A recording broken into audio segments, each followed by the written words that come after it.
अपनी body language बदलें।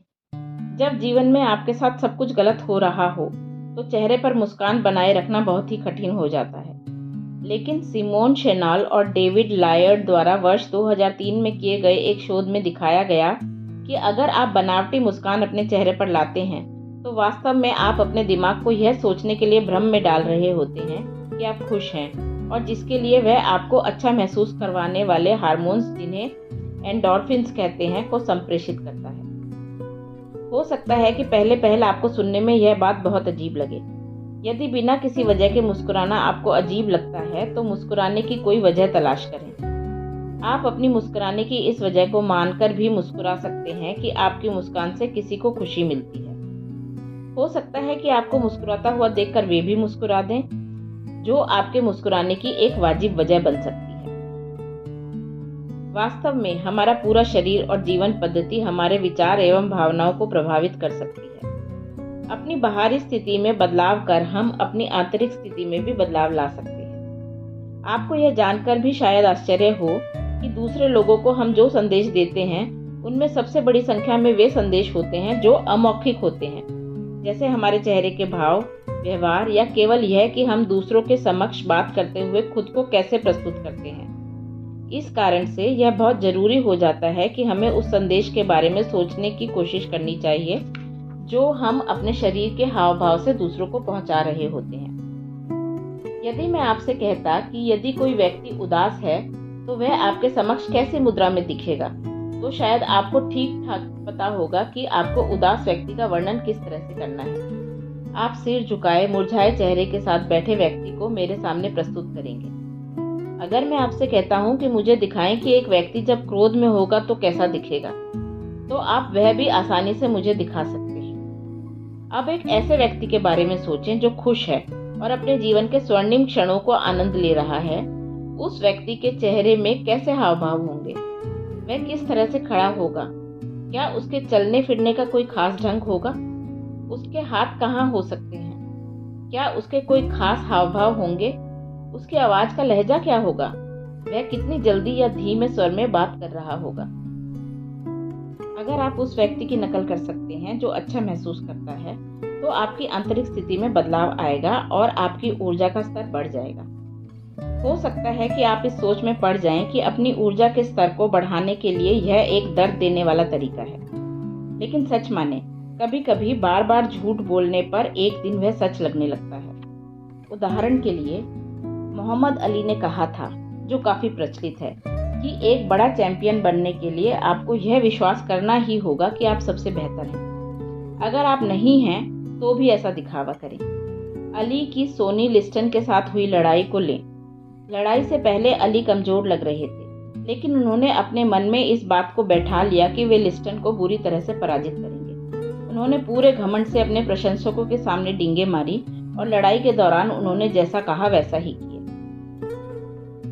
समाज कल्याण के लिए काम करने वाली मनोवैज्ञानिक एमी कुडी, जो अपने काम की किस तरह हमारे शारीरिक हाव भाव न केवल इसे प्रभावित करते हैं कि लोगों की हमें किस तरह से देखते हैं, बल्कि इससे भी प्रभावित करते हैं कि हम स्वयं को किस तरह से देखते हैं, के लिए बहुत प्रसिद्धि प्राप्त कर चुकी है। एक रिपोर्ट जिसकी सह लेखिका कुडी थी, में दावा किया गया कि दिन में केवल 2 मिनट के लिए शक्ति पाने के लिए 3 में से की गई एक मुद्रा से आप आत्मविश्वास के हार्मोन्स टेस्टोस्टेरोन में 20% की बढ़ोतरी कर सकते हैं और तनाव बढ़ाने वाले हार्मोन कॉर्टिसोल में 25% की कमी कर सकते हैं। पावर पोजेस के नाम से पहचानी जाने वाली मुद्राएं और भी शक्तिशाली महसूस करने का आसान और जल्दी से परिणाम देने वाला मार्ग है, रिपोर्ट में ऐसा कहा गया है।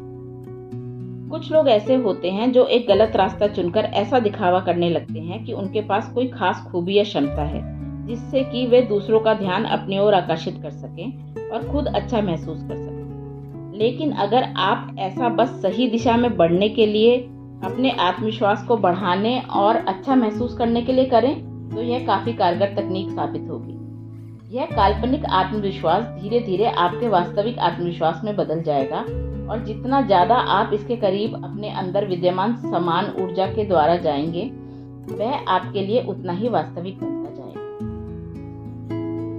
अपने मन के विचारों को शांत रखें। कुछ देर शांति और अपने आराम के लिए समय निकालने के महत्व को समझें। कभी कभी हम जीवन की आपाधापी में इतना खो जाते हैं कि हमारे आसपास जो कुछ भी चल रहा होता है वह सब हमारे नियंत्रण से बाहर हो जाता है और हमारे लिए तनावपूर्ण हो जाता है। इसका सबसे सरल और साधारण उपाय यह है कि जिन भी चीज़ों या माहौल से आपको तनाव हो रहा है उनसे कुछ समय के लिए दूरी बना लें। कुछ देर अकेले समय बिताने से कतई न घबराएं।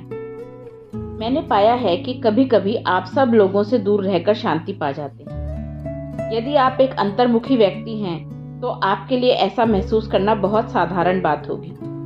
हो सकता है कि आप कुछ ऐसा महसूस कर रहे हों कि जैसे हर कोई आपका एक हिस्सा नोच लेना चाहता है और सब कुछ आपकी बर्दाश्त से बाहर हो जाता है। यदि आप अपने साथी, दोस्त या परिवार के किसी अन्य सदस्य के साथ रहते हैं तो यह थोड़ा खतरनाक हो सकता है। ऐसा नहीं है कि आप उन्हें नापसंद करते हैं या फिर आप उनसे तंग आ चुके हैं। बात बस इतनी सी होती है कि आपको कुछ समय का ब्रेक चाहिए होता है, आराम की सांस लेने और अपने आप को फिर से तरोताजा करने का एक मौका। आप बस कुछ समय के लिए अकेले रहना चाहते हैं। आपको ऐसा चाहना पूरी तरह से उचित है और ऐसा करने पर ना तो दूसरों की नज़र में आपका मूल्य कम होता है और ना ही आपके लिए अपनों के मोल में कोई कमी आती है। अपने आप को और भी प्रोत्साहित करने के लिए मीडिया एवं सोशल मीडिया का उपयोग करना आपके लिए आसान मार्ग है और कुछ समय के लिए इन चीज़ों से दूरी बनाना भी आपके लिए ज़रूरी है। आपको कैसे पता चलेगा कि अब आपको ब्रेक लेने की ज़रूरत है? तो मैं यहाँ पर आपको एक उदाहरण से समझाता हूँ। अगर कोई व्यक्ति आपकी भलाई के लिए कोई काम करने का प्रयास कर रहा है, फिर भी आपको ऐसा महसूस हो रहा है जैसे वह आपके साथ किसी तरह की जबरदस्ती कर रहा है या आपकी निजता के अधिकार में खलल डाल रहा है, तो हो सकता है कि यह एक संकेत है कि आपको लोगों से दूरी बनाने की जरूरत है। हाँ, आपको बुरा महसूस हो सकता है क्योंकि आप जानते हैं कि उनकी नीयत में आपके लिए किसी तरह का कोई खोट नहीं है, लेकिन आप उन्हें बस रोकना चाहते हैं। मेक्सिको में बोले जाने वाली स्पेनिश भाषा में एंजेंटाडो शब्द का भाव विशेष को परिभाषित करता है। इसे लोगों के साथ समय बिताने के बाद उन लोगों से दूर हो जाने का भाव मन में आने को संदर्भित किया जाता है। हालांकि आपको ऐसा नहीं होने देना चाहिए कि आपका मूड आपके व्यवहार पर पूरी तरह से हावी हो जाए और ना ही आपको इस बात के लिए बुरा महसूस करना चाहिए कि आपके मन में कुछ समय के लिए सबसे दूर जाने का भाव जागृत हुआ। इससे न केवल आपको लाभ होगा बल्कि औरों के लिए भी यह लाभप्रद होगा। जितने अधिक समय तक आप अपने मन में लोगों से कुछ समय दूर रहकर अपनी खोई हुई ताकत को वापस पाने की भावना को दबाए रहेंगे, तो इसकी संभावना भी उतनी ही अधिक है कि आप अपने साथ साथ दूसरे लोगों की ऊर्जा के स्तर को भी कम करने का कारण बन जाएं। प्रकृति के बीच रहकर कुछ समय बिताना भी काफी फायदेमंद साबित होगा। आज के समय में हमारे लिए बिना तकनीकों के जीवन की कल्पना करना बहुत कठिन हो गया है। हालांकि जितना हो सके उतना प्रकृति के नजदीक रहकर आपको अपने संपूर्ण व्यक्तित्व में दोबारा जान फूंकने और तरोताजा करने में मदद मिलेगी। कभी कभी आपको कुछ क्षणों के लिए सांसारिक बातों से अपना संपर्क तोड़ना होता है, जिससे आप फिर से अपने आप को उसके अनुरूप ढाल सकें। प्रकृति का मानव पर पुनर्जीवित करने वाला प्रभाव पड़ता है। यह प्रभाव आप पर सकारात्मक भावनात्मक स्थिति और आपकी मनोवैज्ञानिक स्थिति को दुरुस्त कर पड़ता है।